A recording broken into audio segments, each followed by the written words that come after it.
ఒక్కడివే కాబట్టి డీలా పడతావా? ఎవ్వరు సపోర్ట్ చేయట్లేదు కాబట్టి చేతులు ఎత్తేస్తావా? ఇక ఈ పోరాటం నా వల్ల కాదయ్యా, ఇంత మట్టుకు చాలంటావా? నేను ఒక్కడినే ఉన్నాను, రోషం కలిగి ఉన్నానంటావా?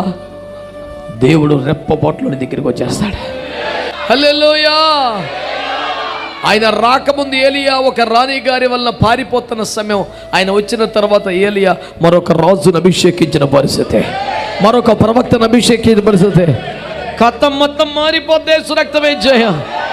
నీకు 100 మంది సపోర్ట్ అక్కర్లా, నువ్వు ఒక్కడు నిలబడు చాలు. కరెక్ట్గా ఎంతమంది ఉన్నందుకు నోవా వాడు కట్టాడు, ఎంతమంది బలపరిచినందుకు యెహోషువ యుద్ధాలు చేశాడు, ఎంతమంది సపోర్ట్ చేసినందుకు దావీదు గొలియాతును చంపగలిగాడు.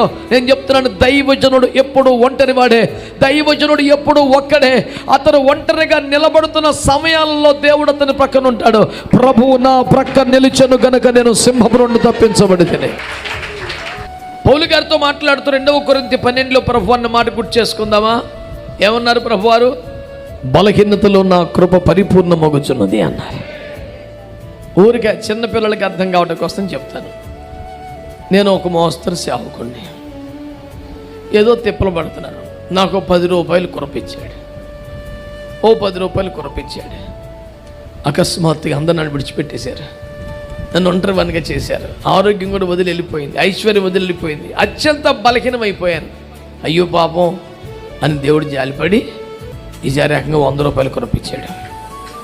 ఇప్పుడు బలహీనం అయిపోవటం వల్ల ఏమైందంటే కృప 10 రెట్లు ఎక్కువైపోయింది.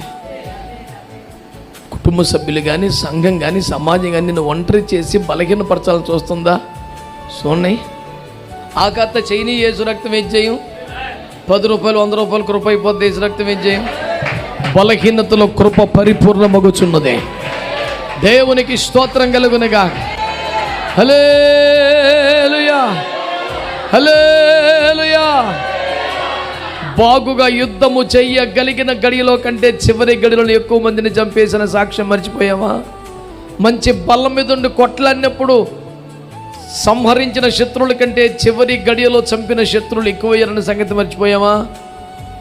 దేవుడు మన పక్షంగా నిలబడ్డ ఆ బలహీన గడియ మన బలమైన గడియల కంటే బలంగా మారిపోతాయి. సమాజం ఎట్లుంది, బలిపీఠాలు అట్లున్నాయి, ప్రపంచం అట్లుంది. నీ ఒక్కడు నిలబడితే చాలు, నీ ఒక్కడు నిలబడితే చాలు.